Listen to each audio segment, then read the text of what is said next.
जो आखिर में यानी जो आखिरी दिन चुनाव प्रचार का होता है उसका जो इम्पैक्ट होता है वही चुनाव पर असर लेकर आता है। अब ऐसे में अब जब राष्ट्राध्यक्ष की चर्चा हो रही है और चूंकि बिहार का चुनाव बिल्कुल सर पर है, 2 महीने बाद जो है लगभग जो तारीखों का ऐलान हो जाएगा, नवंबर के आसपास चुनाव हो जाएंगे। ऐसे में इस समय किसी भी राष्ट्राध्यक्ष का चुनना किस जाति से है, आपको नहीं लगता इसका सीधा इम्पैक्ट बिहार पर पड़ेगा? बिल्कुल पड़ेगा और इसकी चर्चा भी होगी।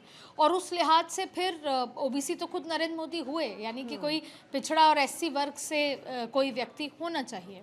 लेकिन आपने देखा होगा कि भारतीय जनता पार्टी हर राज्य में, जैसे कि राजस्थान में बात करें तो मुख्यमंत्री ब्राह्मण हैं, फिर जो दोनों डिप्टी सीएम हैं वो एक एससी वर्ग से है तो एक राजपूत वर्ग से।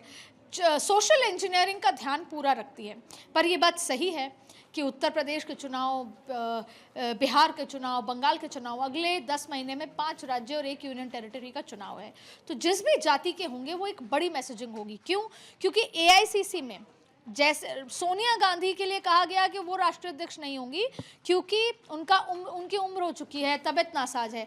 लेकिन उनसे भी ज़्यादा उम्र के व्यक्ति 83 year old, now he may be 84 year old Mallikarjun खड़गे को बनाया।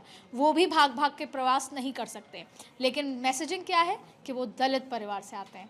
आज मल्लिकार्जुन खड़गे खड़े होकर अगर कोई बयान देते हैं तो उसको उस लिहाज से देखा जाता है कि वो दलित हैं। एक दलित व्यक्ति को यहाँ तक कांग्रेस ने पहुंचाया, एक दलित व्यक्ति कोई एक बयान दे रहा है, उस लिहाज से तो जाहिर तौर पे हम माने या ना माने, हमें ये समझना होगा कि जो भी व्यक्ति उस पर आएगा उसकी जाति पर चर्चा होगी। और अगर वो इस तरह से जाति समीकरण, सोशल इंजीनियरिंग फिट बैठता है तो उसका सीधा सीधा इम्पैक्ट बिहार पे जाएगा, क्योंकि बिहार का असल मुद्दा था जातीय जनगणना।